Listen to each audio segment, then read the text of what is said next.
आज मैं आप लोगों के साथ में शेयर कर रही हूँ आलू का हलवा। जो फलिहारी हलवा है हमेशा व्रत में खाया जाता है, लेकिन इसको आप एनी टाइम बना के खा सकते हो। इसके लिए मैंने 10 से 12 मीडियम साइज के आलू को बॉईल कर लिया है, छील लिया है। अब आप ग्रेटर की सहायता से इसको ग्रेट कर लें। ग्रेट करने का कारण ये है कि अगर आप ग्रेट कर लेते हो तो हलवे में हमारी गुठलियाँ नहीं पड़ती, या फिर आपके पास में मैशर हो तो अच्छे से मैश कीजिए जिससे उसमें एक भी लम्स ना दिखे। अब हम यहाँ पे अपने ग्रेट किए हुए आलू को इसमें ट्रांसफ़र कर देंगे। तो जो ये आलू का हलवा है आप 12 महीने के लिए हमारे पास इसका सामान होता है, क्योंकि इसमें जो चीज़ें हैं आलू, चीनी और घी, तीनों चीज़ें हमारे पास अवेलेबल होती है। आपको मार्केट से कुछ मंगाने की आवश्यकता नहीं होती है, तो आप इसको एनी टाइम खा सकते हो। अब यहाँ मैं 1 चम्मच घी पहले कढ़ाई में डाल दूँगी। थोड़े से ड्राई फ्रूट्स को हम यहाँ पे इसके साथ में रोस्ट कर लेंगे। तो ये मैंने थोड़े काजू और बादाम लिया है। मीडियम फ्लेम पे आप 2 मिनट इसको रोस्ट कर लें, जिससे काजू बादाम अच्छा कलर आ जाए इसमें। और लास्ट में हम थोड़ी सी इसमें किशमिश डाल देंगे। तो ये हमारी ड्राई फ्रूट रोस्ट हो गई। ये टोटली स्किप है, अगर आप डालना चाहो तो डाल सकते हो, नहीं तो आप ऐसे ही बना सकते हो, ऐसे भी बहुत ही लजीज लगता है। तो ये आलू का हलवा हम बहुत ही सिंपल तरीके से बनाएंगे। आप इसको पूरी विधि देखिए लास्ट तक, स्किप ना करें, तभी आपका परफेक्ट आलू का हलवा बनेगा। उसी कढ़ाई में अब हम घी डाल देंगे 2 चम्मच, जो चम्मच आप देख रहे हो, और आलू जो हमने ग्रेट किया हुआ था इसमें ऐड कर देंगे।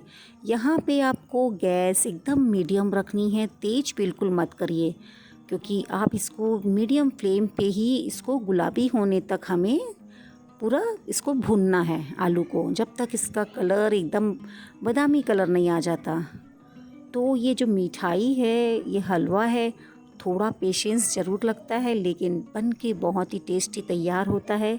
ये हमारे धैर्य की परीक्षा ज़रूर लेता है, क्योंकि इसमें पूरा आपको अच्छे से अटेंशन से आपको इसको कंटिन्यू चलाना होता है। अगर आप थोड़ा सा भी छोड़े तो नीचे लग जाएगा, इस बात का आप ख्याल रखें। इसको कंटिन्यू मीडियम फ्लेम पे चलाते रहें जब तक कि इसका कलर सुनहरा ना हो जाए। और बहुत ही भीनी भीनी खुशबू आ रही है जब अभी मैं रोस्ट कर रही हूँ।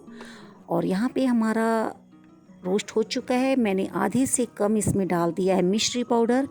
अक्सर आपने देखा होगा मेरी वीडियो में मैं मिश्री पाउडर को ज़्यादा यूज़ करती हूँ, क्योंकि ये चीनी से ज़्यादा बेटर होता है।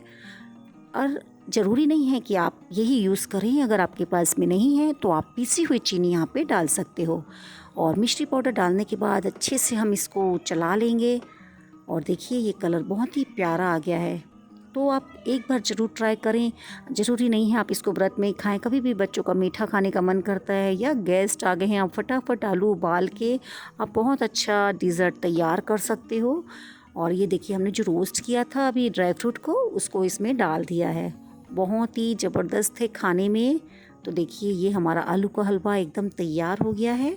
अब इसमें मैं केसर के कुछ धागे डाल दूँगी। अगर आप स्किप करना चाहो टोटली कर सकते हो, लेकिन कुछ चीज़ें ऐसी होती है हमारे पास रहती है बट हमें याद नहीं रहता है, तो अगर आपके पास में है तो आप ज़रूर डालें। तो बहुत ही टेस्टी ये हमारा हलवा बनके तैयार हो गया है। और आप कैसे बनाते हो आलू का हलवा मुझे शेयर ज़रूर करें। मेरे चैनल को सब्सक्राइब कर दीजिए। वीडियो पसंद आती है तो शेयर करना ना भूलें। और ये आलू का हलवा आपको कैसा लगा आप बनाएं ज़रूर और मेरे साथ में शेयर ज़रूर करें। तो ये हमारा हलवा सबसे पहले हम परमात्मा को भोग लगाएंगे।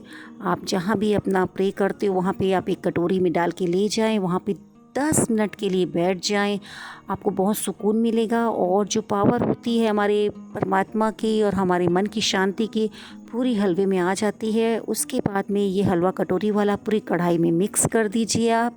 फिर उसके बाद पूरे परिवार को प्रसाद, भोग लगा हुआ जो होता है प्रसाद, बेहद ही आपके हेल्थ के लिए बहुत अच्छा होता है, तो आप प्रसाद समझ के सबको दीजिए, आप भी लीजिए। तो ये हमारा आलू का हलवा आज की रेसिपी है और आई थिंक आपको बहुत पसंद आया होगा। बहुत सिंपल तरीके से है, तो आप कमेंट में ज़रूर बताएं।